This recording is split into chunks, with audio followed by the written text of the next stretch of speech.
When Baha'u'lláh was still a child, the Vizier, his father, dreamt a dream. Baha'u'lláh appeared to him swimming in a vast limitless ocean. His body shone upon the waters with a radiance that illumined the sea. Around his head, which could distinctly be seen above the waters, there radiated in all directions his long jet black locks, floating in a great profusion above the waves. As he dreamt, a multitude of fishes gathered around him, each holding fast to the extremity of one hair. Fascinated by the effulgence of his face, they followed him in whatever direction he swam.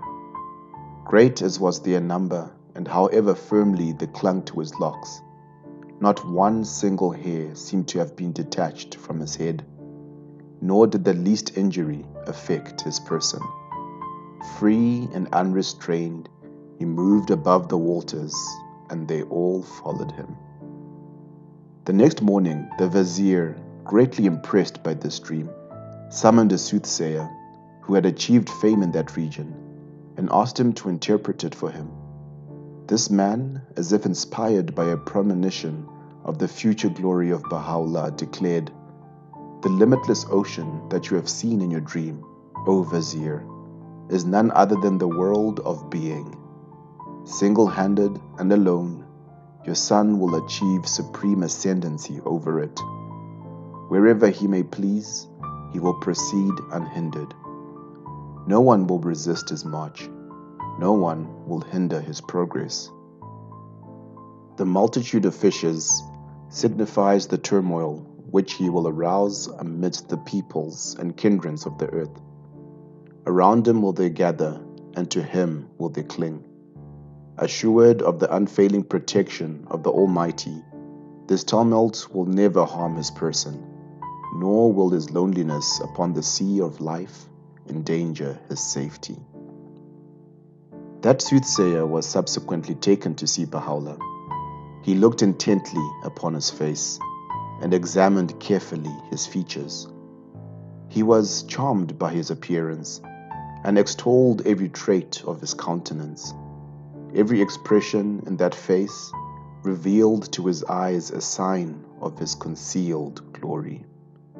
So great was his admiration and so profuse his praise for Baha'u'lláh that the Vizier from that day became even more passionately devoted to his son.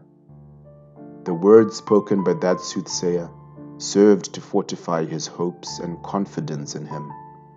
Like Jacob, he desired only to ensure the welfare of his beloved Joseph and to surround him with his loving protection.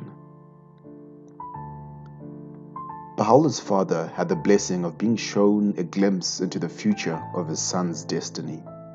One wonders whether the father was able to truly grasp the magnitude of Baha'u'llah's destiny. Most likely not. However, in faith, he did the best he could to devote himself to his son. Baha'u'lláh subsequently grew older and, true to the dream, shook the very reality of the world and fulfilled his predestined mission. One wonders whether we are truly able to grasp the magnitude of Baha'u'llah's revelation. Most likely not. However, in faith, we must do our best to devote ourselves to his God-given mission and effuse the realities of his healing teachings to an ailing world.